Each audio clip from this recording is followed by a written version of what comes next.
Hello guys, what's up? Good morning. So ayun guys, as to be followed dun sa previous video ko about sa journey nung pagkuha ko ng license.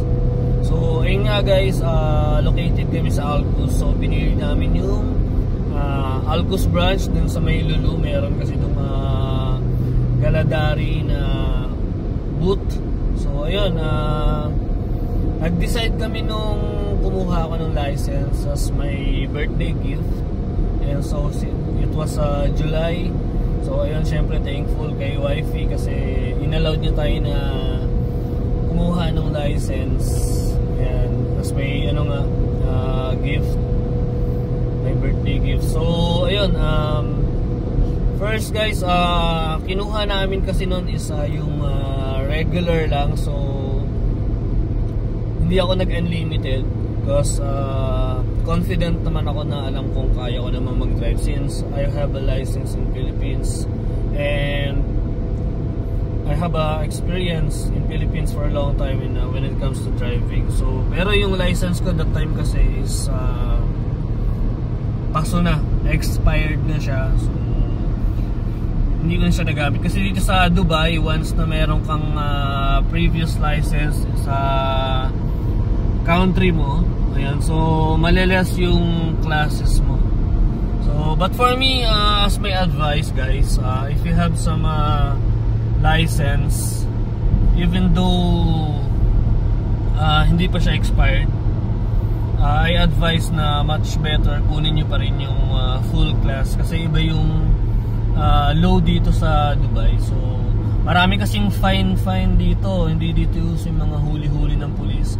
Uso rito mga camera lang. So kung hindi mo pag-aaralang mabuti yung road dito at di mo makukuha yung full classes, which is 40 class dapat yon. Pero kapag may license ka kasi magagamit naman siya, bababa yung bayad mo. At the same time, yung classes is mababawasan ng 20 ng half. So 20 na lang yung classes. Ayun nga, so sa madaling salita guys, kinuha namin is regular. Hindi ako nag-unlimited, nagbayad lang ata ako ng around nagbayad kami ng around 4,000 plus. And ayun, so nag-start na ako noon. Nung nagbayad kami, actually tabi nga yung kinaano namin. So uso kasi rito yung tabi. And ayun, after that, ayan, doon na nag-start yung journey ko. Siyempre, start nun is eye test, ganyan.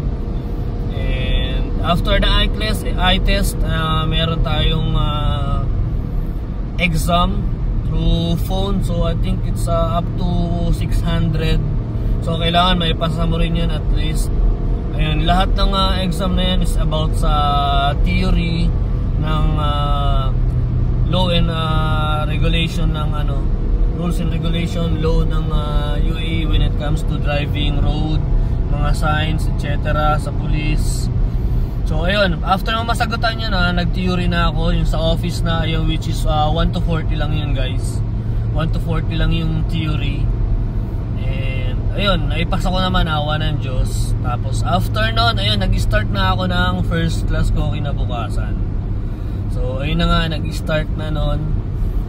By bookings pala dito guys. So ayun, kailangan makapag-book kayo agad. Minsan kasi ang hirap ng booking. Minsan lalo na kapag busy at maraming class, ang hirap talaga ng booking. So thankful lang kasi meron tayong isang kaibigan na nag-work dun sa Galadari. And ayun, isa siya sa nakatulong sa atin sa pagkuha ng license. Shoutout sa'yo, Jules Maglasang, kay Jai. And siyempre shoutout sa'yo, salamat sa tulong.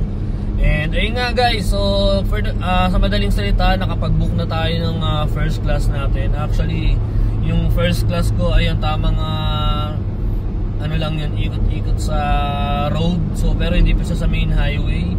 Hanggang 60 lang tayo nun. So ayun, actually yung experience ko nun is nag-enjoy naman ako sa driving, kaso not so good sa instructor ko.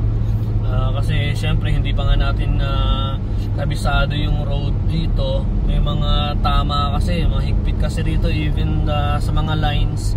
Kunyari magle-left turn ka, right turn, may mga lines na, mga solid lines na hindi mo talaga dapat tamaan, hindi mo masagasaan. So yung instructor ko that time kasi medyo pinapabayaan lang ako mag-drive, nagsa-cellphone lang siya ng cellphone. Pagkatapos pag nagkakamali ako, ayun, nagagalit siya, naninigaw, tapos pagka mali yung mo, tatapikin yung kamay mong ganon. So sabi ko, iniisip-isip ko noon that time kasi kaya nga tayo nandito para mag-aral, para magturo siya. Pero okay lang naman nasitahin niya ako or magalit siya kung talagang halimbawa nagturo siya tapos hindi ko talaga masunod for how many times, diba? Pero hindi kasi ayun nga, hindi siya masyadong maayos magturo. So sa madaling salita, hindi ko nagustuhan yung instructor ko nung una. So ayun guys, advice ko lang sa mga ganun katulad ng ginawa ko, kapag ganun yung instructor nyo, pwede nyo siyang i-report or at the same time, pwede nyo palitan sa susunod na classes nyo. Kasi every classes, 2 hours lang yan guys. So kailangan masulit nyo para matuto kayo, kasi kung hindi kayo tuturuan ng maayos ng instructor nyo, syempre pagdating sa exam, kayo yung mga ngamote. Kaya be wise, siguraduhin nyo na worth it yung binabayad nyo, kasi pag hindi kayo pinabayaan nyo lang at hindi kayo natuto sa road, so pagdating nyo sa exam, dun kayo mape-pressure.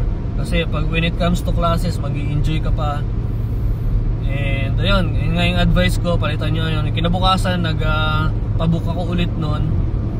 Actually, twice a week lang ako ng booking nun kasi may pasok din ako sa work.